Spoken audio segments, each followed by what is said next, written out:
ಬಡ ರೈತರು 30-40 ವರ್ಷಗಳಿಂದ ಭೂಮಿ ಇಲ್ಲದೆ ಭೂಮಿ ಉಳ್ತಾ ಇದ್ದಾರೆ. ಅವ್ರಿಗೆ ಅನ್ಯಾಯ ಮಾಡ್ತಾ ಇದ್ದಾರೆ. ಶ್ರೀಮಂತರು ಉಳ್ಳವರು ಅವ್ರನ್ನ ಬಲಾಢ್ಯರು ಅವ್ರನ್ನ ತಳ್ಳಿ ಒತ್ತುವರಿ ಮಾಡೋದು ಈ ಥರ ಎಲ್ಲ ಸಮಸ್ಯೆ ಮಾಡ್ತಾ ಇದ್ದಾರೆ.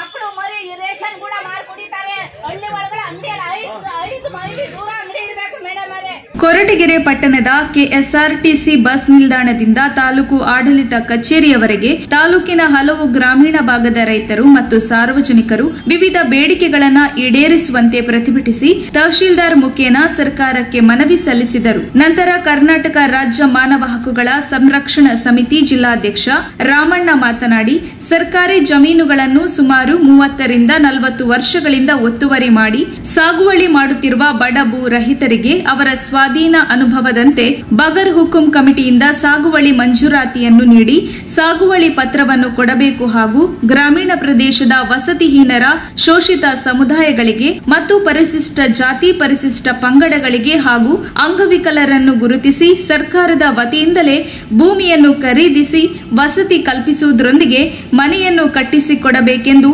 ಸರ್ಕಾರಕ್ಕೆ ಈ ಸಂದರ್ಭದಲ್ಲಿ ಒತ್ತಾಯಿಸಿದರು. ಇದನ್ನ ಮನವಿ ಕೊಡ್ತಾ ಇದ್ದೀವಿ. ಮತ್ತೆ ರಾಷ್ಟ್ರಪತಿಗೂ ರಾಜ್ಯಪಾಲರಿಗೂ ಮನವಿ ಕೊಡ್ತಾ ಇದ್ದೀವಿ. ಮುಖ್ಯಮಂತ್ರಿಗಳಿಗೂ ಮನವಿ ಕೊಡ್ತಿದ್ದೀವಿ. ಇದನ್ನ ಪರಿಶೀಲನೆ ಮಾಡಿ ತಾವು ಆದಷ್ಟು ಬೇಗ ಇದನ್ನು ಇತ್ಯರ್ಥ ಮಾಡ್ಕೊಳ್ಬೇಕು ಅಂತ ಹೇಳ್ಬಿಟ್ಟು ತಮ್ಮಲ್ಲಿ ಕಳಕಳಿಯಿಂದ ಮನವಿ ಮಾಡ್ಕೊಳ್ತಾ ಇದ್ವಿ. ಯಾಕೆ ಮನವಿ ಮಾಡ್ಕೊಳ್ತಾ ಇದ್ದೀವಿ ಅಂದರೆ, ಮಧುಗಿರಿ ಉಪವಿಭಾಗ ಅತ್ಯಂತ ಬರಪೀಡಿತವಾದ ಪ್ರದೇಶ. ಅತ್ಯಂತ ಬಡವರು ಬಂದು ತಹಸೀಲ್ದಾರ್ ಆಫೀಸ್ಗೆ ಅಲ್ದು ಅವ್ರಿಗೆ ಬಸ್ ಚಾರ್ಜ್ ಇರಲ್ಲ, ಊಟ ತಿಂಡಿ ಇರೋದಿಲ್ಲ, ಭಾಳ ಕಷ್ಟಪಟ್ಟು ವಾಪಸ್ ಹೋಗ್ತಾರೆ. ಭಾಳ ಮುಖ್ಯವಾಗಿ ಬಡ ರೈತರು 30-40 ವರ್ಷಗಳಿಂದ ಭೂಮಿ ಇಲ್ಲದೆ ಭೂಮಿ ಉಳ್ತಾ ಇದ್ದಾರೆ. ಅವ್ರಿಗೆ ಅನ್ಯಾಯ ಮಾಡ್ತಾ ಇದ್ದಾರೆ. ಶ್ರೀಮಂತರು ಉಳ್ಳವರು ಅವ್ರನ್ನ ಬಲಾಢ್ಯರು ಅವ್ರನ್ನ ತಳ್ಳಿ ಒತ್ತುವರಿ ಮಾಡೋದು ಈ ಥರ ಎಲ್ಲ ಸಮಸ್ಯೆ ಮಾಡ್ತಾ ಇದ್ದಾರೆ. ಸಂಬಂಧಪಟ್ಟಂತಹ ತಹಸೀಲ್ದಾರ್ ಸಾಹೇಬರು ಉಪವಿಭಾಗಾಧಿಕಾರಿಗಳು ಈ ಬಗ್ಗೆ ಗಮನ ಹರಿಸಿ ಅದನ್ನು ಇತ್ಯರ್ಥಪಡಿಸ್ಕೊಡ್ಬೇಕು ಅಂತ ಹೇಳ್ಬಿಟ್ಟು ಮೊದಲನೇ ಮನವಿ. ಮತ್ತು ಈಗಾಗಲೇ ಕೆಲವು ಮಂಜೂರಾತಿನೂ ಮಾಡಿದ್ದಾರೆ. ಅಕ್ಕಪಕ್ಕದಲ್ಲಿ ಒಂದೇ ಸಾರಿ ಕಡಲೆ ಗಿಡ ಹಾಕಿದ್ದಾರೆ, ಮಾರಾಟ ಮಾಡಿದ್ದಾರೆ, ಎಲ್ಲ ವ್ಯವಸ್ಥೆ ಮಾಡಿದ್ದಾರೆ. ಅಂಥ ಸಂದರ್ಭದಲ್ಲಿ ಅವ್ರು ಏನು ಮಾಡ್ತಾರೆ, ಯಾರು ಹಣ ಕೊಟ್ಟವ್ರೆ ಅವರಿಗೆ ಮಾತ್ರ ಮಂಜೂರು ಮಾಡಿದ್ದಾರೆ, ಹಣ ಕೊಡದೇ ಇರೋರಿಗೆ ಮಂಜೂರು ಮಾಡಿಲ್ಲ. ದಯಮಾಡಿ ತಹಸೀಲ್ದಾರ್ ಸಾಹೇಬರು ಇದ್ರ ಬಗ್ಗೆ ಸೂಕ್ತ ಕ್ರಮ ಕೈಗೊಳ್ಳಬೇಕು. ಇಲ್ಲಾಂದರೆ ಮುಂದಿನ ದಿನಗಳಲ್ಲಿ ನಾವು ಉಗ್ರ ಹೋರಾಟ ಮಾಡಬೇಕಾಗುತ್ತೆ. ಇಲ್ಲಾಂದರೆ DC ಸಾಹೇಬರು ಬಂದು ಇತ್ಯರ್ಥ ಮಾಡೋವರೆಗೂ ನಾವು ಕದಲೋದಿಲ್ಲ. ಇದು ನಿಮ್ಮ ಮನದಲ್ಲಿರಲಿ. ಹಾಗಾಗಿ ಈಗ ನೀವು ಏನೇನು ಮಾಡಿದ್ರೆ ಇಲ್ಲಿನ ತನಕ ಅದನ್ನೆಲ್ಲ ಸ್ವಲ್ಪ ಪರಾಮರ್ಶೆ ಮಾಡ್ಕೊಂಡು ಪರಿಶೀಲನೆ ಮಾಡಿ ಯಾರ್ಯಾರು ಅರ್ಜಿ ಹಾಕಿದರೆ ಈಗ ಕ್ರಮವಾಗಿ 50, 53, 57 ಅರ್ಜಿಗಳನ್ನ ಹಾಕಿಸ್ಕೊಂಡಿದ್ದೀರಾ. ಮತ್ತೆ 57ಕ್ಕೆ ಅರ್ಜಿ ಹಾಕಿಸ್ಕೊಳ್ತಾ ಇದ್ದೀರಾ. ಸರ್ಕಾರದವ್ರು ಏನು ಹೇಳ್ತಾ ಇದ್ದಾರೆ, ಕುರಿ ದನ ಕಾಯೋದಕ್ಕೆ ರಿಸರ್ವ್ ಮಾಡಬೇಕು ಜಮೀನ ಅಂತ ಹೇಳ್ತಾ ಇದ್ದಾರೆ. ಭೂಮಿನ ನಾವು ಈಗಾಗಲೇ ಒತ್ತುವರಿ ಯಾರು ಸಹ ಆ ಭೂಮಿನ ಎಲ್ಲರೂ ಉಳ್ತಾ ಇದ್ದಾರೆ. ಆ ಉಳುವವರಿಗೆ ಮಾತ್ರ ಕೊಡಬೇಕು, ಬೇರೆ ಯಾವುದೇ ಕಾರಣಕ್ಕೂ ಬೇರೆಯವರಿಗೆ ಕೊಡೋದು ಬೇಡ ಅಂತ ಹೇಳ್ಬಿಟ್ಟು ಈ ಮೂಲಕ ನಾವು ಪ್ರತಿಭಟನೆ ಮೂಲಕ ನಿಮಗೆ ಎಚ್ಚರಿಕೆ ನೀಡ್ತಾ ಇದ್ದೀವಿ. ವಿದ್ಯಾವಂತ ನಿರುದ್ಯೋಗಿ ಯುವ ಜನರಿಗೆ ಜೀವನ ನಿರ್ವಹಣೆಗಾಗಿ ರಾಜ್ಯದಲ್ಲಿ ಪ್ರತಿ ತಾಲೂಕಿನಲ್ಲಿ ಕೈಗಾರಿಕೆಗಳನ್ನು ಸ್ಥಾಪಿಸಿ ನಿರುದ್ಯೋಗ ಸಮಸ್ಯೆ ಬಗೆಹರಿಸಿಕೊಡಬೇಕು. ಸರ್ಕಾರಿ ಇಲಾಖೆಗಳಲ್ಲಿ ತುಂಬಾ ವರ್ಷಗಳಿಂದ ಬೇರೂರಿರುವಂತಹ ಅಧಿಕಾರಿಗಳನ್ನ ಸುಮಾರು 3 ವರ್ಷಗಳಿಗೊಮ್ಮೆ ಬೇರೆ ಕಡೆ ವರ್ಗಾವಣೆ ಮಾಡಲು ಸೂಕ್ತ ಕ್ರಮ ಕೈಗೊಳ್ಳಬೇಕು. ಇದರಿಂದ ಭ್ರಷ್ಟಾಚಾರ ಮತ್ತು ಲಂಚಕೋರ ಪದ್ಧತಿಯನ್ನ ಮತ್ತು ಭ್ರಷ್ಟ ಅಧಿಕಾರಿಗಳನ್ನ ಮಟ್ಟ ಹಾಕಲು ಸೂಕ್ತವಾಗುತ್ತದೆ ಎಂದು ತಿಳಿಸಿದರು. ಕರ್ನಾಟಕ ರಾಜ್ಯ ಮಾನವ ಹಕ್ಕುಗಳ ಹೋರಾಟ ಸಮಿತಿಯ ಕಾರ್ಯಾಧ್ಯಕ್ಷ ಕೇಶವಮೂರ್ತಿ ಮಾತನಾಡಿ, ಪ್ರತಿಯೊಂದು ಗ್ರಾಮದಲ್ಲಿ ಸಾರ್ವಜನಿಕರಿಗೆ ರುದ್ರ ಭೂಮಿಯನ್ನ ಮಂಜೂರಾತಿ ಮಾಡಿ ಮೂಲ ಸೌಲಭ್ಯಗಳನ್ನು ಕಲ್ಪಿಸಬೇಕು. ಅಸಂಘಟಿತ ತಮಟೆ ಕಲಾವಿದರನ್ನ ಗುರುತಿಸಿ ಮಾಶಾಸನವನ್ನ ಶೀಘ್ರವಾಗಿ ನೀಡಬೇಕು. ಪ್ರತಿ ತಾಲೂಕಿನಲ್ಲಿ ಶೋಷಿತ ಮಹಿಳೆ ಮತ್ತು ಮಕ್ಕಳು ಹಾಗೂ ವೃದ್ಧರಿಗೆ ಸಂರಕ್ಷಣಾ ಕೇಂದ್ರ ಹಾಗೂ ಆರೋಗ್ಯ ಕೇಂದ್ರಗಳನ್ನು ಸ್ಥಾಪಿಸಬೇಕು. ಕೃಷಿ ಉತ್ಪನ್ನ, ಆರೋಗ್ಯ ಸೇವೆ, ದೈನಂದಿನ ಕೌಟುಂಬಿಕ ಬಳಕೆಯ ಹಾಗೂ ಸ್ವಯಂ ಸೇವಾ ಸಂಸ್ಥೆಗಳಿಗೆ ಸೇವಾ ಶುಲ್ಕ ಮತ್ತು ಜಿಎಸ್ಟಿಯನ್ನು ಕೂಡಲೇ ರದ್ದುಪಡಿಸಿ ಬೆಲೆ ಏರಿಕೆಯನ್ನು ನಿಯಂತ್ರಿಸಬೇಕು ಎಂದು ಆಗ್ರಹಿಸಿದರು. ಶ್ರೀ ಸಿದ್ದೇಶ್ವರ ಕ್ಷೇತ್ರದಲ್ಲಿ 100 ವರ್ಷಗಳಿಂದ ಸಾಧು ಸಂತ ಶರಣರು ಗಂಗಾ ಆಧ್ಯಾತ್ಮಿಕ ವೇದಾಂತ ಆಶ್ರಮವನ್ನು ಸ್ಥಾಪಿಸಿದ್ದು, ಯೋಗ ಮತ್ತು ಧ್ಯಾನ ಕೇಂದ್ರ ಸ್ಥಾಪನೆಗೆ ಹಲವಾರು ವರ್ಷಗಳಿಂದ ಬೇಡಿಕೆಯನ್ನು ಇಟ್ಟಿದ್ದರೂ ಸಹ ಯಾವುದೇ ರೀತಿಯ ಸೌಲಭ್ಯಗಳನ್ನು ಕಲ್ಪಿಸುವಲ್ಲಿ ಆಡಳಿತ ವ್ಯವಸ್ಥೆಯು ವಿಫಲವಾಗಿರುತ್ತದೆ. ಆದ್ದರಿಂದ ಆಶ್ರಮ ನಡೆಸುವ ಆಧ್ಯಾತ್ಮಿಕ ಚಿಂತನೆಗೆ ಭೂ ಮಂಜೂರಾತಿಯನ್ನು ಮಾಡಬೇಕೆಂದು ಸಂತ ಶಿವಶರಣರು ಆಗ್ರಹಿಸಿದ್ದರು. ದಲಿತ ಮುಖಂಡರು ಮಾತನಾಡಿ, ಹಳ್ಳಿಗಳಲ್ಲಿ ಅಕ್ರಮವಾಗಿ ಮದ್ಯ ಮಾರಾಟ ನಡೆಯುತ್ತಿದ್ದು, ಅಕ್ರಮ ಮದ್ಯ ಮಾರಾಟಗಾರರ ವಿರುದ್ಧ ಶಿಸ್ತು ಕ್ರಮ ಜರುಗಿಸಬೇಕೆಂದು ಅಬಕಾರಿ ಇಲಾಖೆಯವರಿಗೆ ಒತ್ತಾಯಿಸಿದರು. ಸ್ತ್ರೀ ಶಕ್ತಿ ಸಂಘಗಳಿಗೆ ಸರ್ಕಾರಗಳು ಸರಿಯಾದ ಅನುದಾನಗಳನ್ನು ಕೊಡ್ತಾ ಇಲ್ಲ. ಇಲ್ಲೂ ಸಹ ಅದು ರಾಜಕೀಯ ಮಾಡಿಬಿಟ್ಟು ಅವರಿಗೆ ಬೇಕಾದಂತವರಿಗೆ ಕೊಡ್ತಾ ಇದ್ದಾರೆ. ಇದನ್ನು ಸರಿಯಾಗಿ ನೀವು ಅದು ಆಳಕ್ಕಿಳಿದಾಗ ನೋಡಬಹುದು. ನಾನು ಪೊಲೀಸ್ ಅಧಿಕಾರಿಗಳಲ್ಲಿ ಮನವಿ ಮಾಡ್ಕೊಳ್ತಾ ಇದ್ದೇನೆ, ನೀವು ಕಾನೂನಾತ್ಮಕ ತೆಗೆದುಕೊಂಡಂತ ಮದ್ಯದ ಅಂಗಡಿಗಳನ್ನು ಇಡಿಸಿ, ಬೇರೆ ಅಂಗಡಿಗಳು ಅವ್ಯತವಾಗಿ ನಡೀತಾ ಇದೆ. ಗ್ರಾಮೀಣ ಪ್ರದೇಶಗಳಲ್ಲಿ ಹೋದ್ರೆ ಒಂದು ಊರಲ್ಲಿ ಎಷ್ಟು ಅಂಗಡಿಗಳಿದಾವೆ ಅಂತ ಲೆಕ್ಕ ನಮ್ಮಲ್ಲಿದೆ. ಈ ಸಂದರ್ಭದಲ್ಲಿ ಸಂಘಟನಾ ರಾಜ್ಯ ಅಧ್ಯಕ್ಷ ಸತ್ಯಪ್ಪ ಮಧುಗಿರಿ, ಎಸ್ಎಸ್ ಯೋಗಿ, ಪ್ರಧಾನ ಕಾರ್ಯದರ್ಶಿ ವೈ ಕೃಷ್ಣಪ್ಪ, ಕಲಾವಿದ ವಿಭಾಗದ ಜಿಲ್ಲಾಧ್ಯಕ್ಷ ಬಾಲಕೃಷ್ಣ ಗೊಲ್ಲಹಳ್ಳಿ, ತಾಲೂಕು ಅಧ್ಯಕ್ಷ ದೊಡ್ಡಯ್ಯ ಬುಕ್ಕಪಟ್ಟಣ, ತಾಲೂಕು ಸಮಿತಿ ಉಪಾಧ್ಯಕ್ಷ ಗಂಗಣ್ಣ, ತಾಲೂಕು ಸಂಘಟನಾ ಕಾರ್ಯದರ್ಶಿ ರಾಜಣ್ಣ, ಅರಸಾಪುರ ರಮೇಶ್ ಸೇರಿದಂತೆ ದಲಿತ ಮುಖಂಡರು, ನೂರಾರು ರೈತರು ಮತ್ತು ಸಾರ್ವಜನಿಕರು ಹಾಜರಿದ್ದರು. ವರದಿ ಮಂಜುಸ್ವಾಮಿ, ಎಂಎನ್, ಕೊರಟಗೆರೆ.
ಕರ್ನಾಟಕ ರಾಜ್ಯ ಮಾನವ ಹಕ್ಕುಗಳ ಸಂರಕ್ಷಣಾ ಸಮಿತಿ, ರಾಜ್ಯ ಸಮಿತಿ, ಜಿಲ್ಲಾ ಸಮಿತಿ ಮತ್ತು ತಾಲೂಕು ಸಮಿತಿ ಹಾಗೂ ಕರ್ನಾಟಕ ರಾಜ್ಯ ಭೂರಹಿತ ವಸತಿಹೀನರ ಶೋಷಿತ ದಲಿತ ಸಮುದಾಯಗಳ ಸಂರಕ್ಷಣಾ ಸಮಿತಿ, ರಾಜ್ಯ ಸಮಿತಿ ಹಾಗೂ ಜನಪರ ಸಂಘಟನೆಗಳ ಸಹಯೋಗದೊಂದಿಗೆ ಇವತ್ತು ಸಾಂಕೇತಿಕವಾಗಿ ಏನು ಸಾರ್ವಜನಿಕ ಬೇಡಿಕೆಗಳು, ಈ ಬೇಡಿಕೆಗಳ ಈಡೇರಿಕೆಗಾಗಿ ಇವತ್ತು ಸಾಂಕೇತಿಕವಾಗಿ ಒಂದು ರ್ಯಾಲಿಯನ್ನು ನಾವಿವತ್ತು ಹಮ್ಮಿಕೊಂಡಿದ್ದೇವೆ. ಎಲ್ಲ ಹೋಬಳಿಗಳ ಪರವಾಗಿ, ನಮ್ಮ ತಾಲೂಕಿನ ಪರವಾಗಿ ಇವತ್ತು ಈ ಬೇಡಿಕೆಗಳ ಈಡೇರಿಕೆಗಾಗಿ ನಾವು ಮಾನ್ಯ ದಂಡಾಧಿಕಾರಿಗಳು ಆದಂಥ ತಹಸೀಲ್ದಾರ್ ಅವರಿಗೆ ನಾವು ಮನವಿಯನ್ನು ಕೊಡಬೇಕು ಬಂದಿದ್ದೇವೆ. ರಾಜ್ಯ ಮಾನವ ಹಕ್ಕುಗಳ ಸಂರಕ್ಷಣಾ ಸಮಿತಿ ಹಾಗೂ ಕರ್ನಾಟಕ ರಾಜ್ಯ ಭೂರಹಿತ ವಸತಿಹೀನರ ಶೋಷಿತ ಸಮುದಾಯಗಳ ಒಕ್ಕೂಟ ಇವುಗಳ ಜಂಟಿ ವ್ಯವಸ್ಥೆಯೊಂದಿಗೆ ಇವತ್ತು ಇಡೀ ಕರ್ನಾಟಕ ರಾಜ್ಯಾದ್ಯಂತ ಸಂಘಟನೆಯನ್ನ ಮಾಡಿಕೊಂಡು ಶೋಷಿತರ ಧ್ವನಿಯಾಗಿ, ಶೋಷಿತರ ಪರವಾಗಿ ಯಾರು ನಿವೇಶನ ರಹಿತರು, ಭೂರಹಿತರು ಅವ್ರ ಬಗ್ಗೆ ನಾವು ಅಧ್ಯಯನ ಕೈಗೊಂಡು ಸಮಗ್ರ ಮಾಹಿತಿಯನ್ನ ಆಯಾ ಇಲಾಖೆಗಳಿಗೆ, ರಾಜ್ಯ ಸರ್ಕಾರಗಳಿಗೆ ತಲುಪಿಸುವಂತ ಕೆಲಸವನ್ನು ಮಾಡ್ತಾ ಇದ್ದೀವಿ. ಈಗಾಗಲೇ ನಮ್ಮ ತುಮಕೂರು ಜಿಲ್ಲೆಯಲ್ಲಿ 2 ತಾಲೂಕುಗಳಲ್ಲಿ ನಾವು ಈಗಾಗಲೇ ರ್ಯಾಲಿಯನ್ನು ಮಾಡಿ ಈಗ ಕೊರಟಗೆರೆ ತಾಲೂಕಲ್ಲಿ ಮಾಡ್ತಾ ಇದ್ದೀವಿ, ಮತ್ತೆ ಗುಬ್ಬಿ ಮತ್ತು ತಿಪ್ಟೂರು ತಾಲೂಕಲ್ಲಿ ಮಾಡ್ತಾ ಇದ್ದೀವಿ. ಇದು ಯಾಕೆ ಮಾಡ್ತಾ ಇದ್ದೀವಿ ಅಂದ್ರೆ ಯಾರೋ ಒಬ್ಬ ಅಧಿಕಾರಿನ ಬೈಯೋದು ಅಲ್ಲ, ಒಬ್ಬ ನಮ್ಮ ಜನಪ್ರತಿನಿಧಿಗಳು ಬೈಯೋದಲ್ಲ, ಆದ್ರೆ ನಮ್ಮ ಹಕ್ಕುಗಳನ್ನ ನಾವು ಪಡಿಬೇಕು, ಅದು ನಮ್ಮ ವಿಚಾರ. ಹಾಗಾಗಿ ಇವತ್ತು ಮುಖ್ಯ ವಿಚಾರ ಏನಂದ್ರೆ ಭೂ ಸ್ವಾಧೀನ ಕಾಯ್ದೆ ವಿಚಾರ. ನಾವು ಏನು ಈಗಾಗಲೇ ಭೂಮಿ ಇಲ್ಲ ಅಂತ ಹೇಳ್ಬಿಟ್ಟು ನಾವು ಭೂಮಿಗೆ ಹಕ್ಕಿಯಾಗಿ ನಾವು 57, 53 ಇವುಗಳೆಲ್ಲ ಹಾಕಿ ಈಗಾಗಲೇ ಪಕ್ಷಿಗಳಂತೆ ಕಾಯ್ತಾ ಇದ್ದೀವಿ. ಇಲ್ಲಿ ಏನಾಗ್ತಾ ಇದೆ, ಭ್ರಷ್ಟಾಚಾರ ವ್ಯವಸ್ಥೆ, ಈ ಆನ್ಲೈನ್ ವ್ಯವಸ್ಥೆ ಬಂದ್ಬಿಟ್ಟು ಒಂದೇ ಒಂದು ಸರ್ವೆ ನಂಬರ್ ಅಲ್ಲಿ ಬರೀ 3 ಎಕರೆ ಇರುತ್ತೆ. ಇವ್ರು ಆನ್ಲೈನ್ ಅಲ್ಲಿ ಹಾಕಿದ್ರೆ 60,000 ಜನಕ್ಕೆ ತಗೊಂತೈತೆ. ಅಲ್ಲಿ ಉಳುಮೆ ಮಾಡೋನು ಒಬ್ಬನೇ ಹೋಗಿರ್ತಾನೆ. ಇವ್ರೇನ್ ಮಾಡ್ತಾರೆ, ಬಲಾಟೀರಿಗೆ ಏನ್ ಮಾಡ್ತಾರೆ, ಭೂಮಿಯನ್ನು ಮುಂಜೂರು ಮಾಡ್ತಾರೆ, ಹಣವನ್ನು ಕೊಟ್ಟವರಿಗೆ ಭೂಮಿಯನ್ನು ಮುಂಜೂರು ಮಾಡ್ತಾರೆ. ಅಲ್ಲಿ ಭೂ ಮಾಲೀಕತ್ವ, ಭೂಮಿಯನ್ನು ಉಳ್ತಕ್ಕಂಥ ಬಡ ರೈತರನ್ನ ಗುರುತಿಸೋದಿಲ್ಲ. ಇದು ನಾವು ಕಣ್ಣಾರೆ ಕಂಡಿದ್ದೀವಿ. ಇದನ್ನ ನಾವು ಮಾನ್ಯ ತಹಸೀಲ್ದಾರ್ ಸಾಹೇಬರಿಗೆ ಏನ್ ಹೇಳ್ತಾ ಇದ್ದೀವಿ ಅಂದ್ರೆ, ನೀವು ಸ್ಪಾಟ್ಗೆ ಹೋಗಿ ಆ ಒಂದು ರೈತನನ್ನ ಗುರುತಿಸಿ ಅವರಿಗೆ ಮಾಡ್ಕೊಡ್ಬೇಕು. ನೀವೇನಾದ್ರೂ ಒಂದು ವಿಧದಲ್ಲಿ ಅದನ್ನ ಮಾಡ್ಕೊಡ್ಲಿಲ್ಲ ಅಂದ್ರೆ ನಮ್ಮ ರಾಜ್ಯ ಸರ್ಕಾರ ಮಾನವ ಹಕ್ಕು ಏನಿದೆ ಅದು ನಾವು ಮಾನವ ಹಕ್ಕುಗಳ ಉಲ್ಲಂಘನೆ ಅಂತ ಪರಿಗಣಿಸಿ ಅದಕ್ಕೇನ್ ಬೇಕೋ ನಾವು ಕ್ರಮವನ್ನ ನಾವು ಸಹ ಜರುಗಿಸಕ್ಕೆ ಪ್ರಯತ್ನ ಮಾಡ್ತೀವಿ. ಇದೊಂದು ದಯವಿಟ್ಟು ಈ ಒಂದು ಅಧಿಕಾರಿಗಳಿಗೆ ಮನವಿ ಮಾಡ್ತಿದ್ದೇವೆ. ಹಾಗಾಗಿ ಆಮೇಲೆ ಕಂಪ್ಲೀಟ್ ಅಲ್ಲಿ ಫ್ಯಾಕ್ಟ್ಸ್ ಅಂಡ್ ಫಿಗರ್ಸ್ ವಿಸ್ತರಣೆ ಆಗಬೇಕಾದ್ರೆ ಬಹಳ ಶಾಸನಗಳು ನಿಧಿ ಸಿಗುತ್ತೆ ಅಂತ ಅಂದ್ಬಿಟ್ಟು ಬಹಳ ಜನ ಒತ್ತುವರಿ ಮಾಡಿ ಡಿಸ್ಟ್ರಾಯ್ ಮಾಡ್ತಾರೆ. ಬಹಳ ನೀವು ನಿಮ್ಮ ಶಾಸನಗಳೆಲ್ಲ ಆದೇಶ ಇಲ್ಲ ಅಂದ್ರೆ ನೀವು ಆರ್ಕಿಯಾಲಜಿ ಡಿಪಾರ್ಟ್ಮೆಂಟ್ ಬರೀರಿ,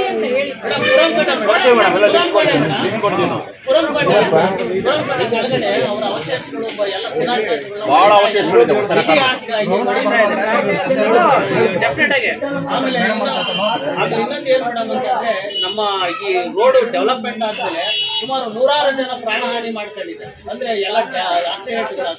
ನೀವು ಬೇಸಾಗಿವೆ ಅಥವಾ ಅಂಡರ್ ಪಾಸ್ ಅನ್ನ ದಯವಿಟ್ಟು ನೀವು ಮಾಡಬೇಕು. ಮುಂದಿನ ದಿನಗಳಲ್ಲಿ ಅದು ಅಂಶ ಹಾಕಿದ್ರೆ ಅದು ಉಪಯೋಗಕ್ಕೆ ಬರಲ್ಲ, ಅದು ಅಂಶಕ್ಕೆ ಉಪಯೋಗಕ್ಕೆ ಬರಲ್ಲ ಮೇಡಮ್. ಅದನ್ನ ನೀವು ನಮ್ಮ ಮನವಿ ಇದರಲ್ಲಿ ಇದೆ, ದಯವಿಟ್ಟು ನೀವು ಅದನ್ನ ಸರ್ಕಾರದ ಗಮನಕ್ಕೆ ತನ್ನಿ. ಯಾಕೆಂದ್ರೆ ಜೀವ ಬಹಳ ಬೆಲೆ ಇರುವಾದ ಜೀವ, ಒಂದು ಜೀವ ಹೋದ್ರೆ ಆ ಕುಟುಂಬ ನಿರ್ವಹಣೆ ಆಗಿರ್ತಕ್ಕಂಥ ಎಲ್ಲಾ ವ್ಯವಸ್ಥೆ ಬಗರುಕುಂ ಸಾಗುವಳಿದಾರರಿಗೆ ಹಕ್ಕುಪತ್ರಗಳನ್ನ ವಿತರಣೆ ಮಾಡಬೇಕು. ನಾವು ಮಾಡದೇ ಇದ್ರೆ ನಾವು ಮುಂದಿನ ಹೋರಾಟವನ್ನ ರಾಜ್ಯ ಮಟ್ಟದ ಉಗ್ರ ಹೋರಾಟವನ್ನ ಮಾಡ್ತೀವಿ ಅಂತ ಹೇಳ್ತಾ ಈಗ ಅನೇಕ ಇಲ್ಲಿ ನಾವು ಪಟ್ಟಿ ಮಾಡಿದೀವಿ ಎಲ್ಲಾ ವಿಧವಾದ ಇವುಗಳನ್ನ ನಾವು. ಆಮೇಲೆ ಈಗ ಕೊರಟಗೆರೆ ತಾಲೂಕೆ ನಿರಂತರವಾಗಿ ಗ್ರಾಮೀಣ ಪ್ರದೇಶವನ್ನ ನೀವು ದಯವಿಟ್ಟು, ನಾನು ಒಬ್ಬ NGO ಸೋಷಿಯಲ್ ವರ್ಕರ್ ಆಗಿ ನಾನು ತಮಗೆ ಮನವಿ ಮಾಡ್ಕೊಳ್ತಾ ಇದ್ದೇನೆ.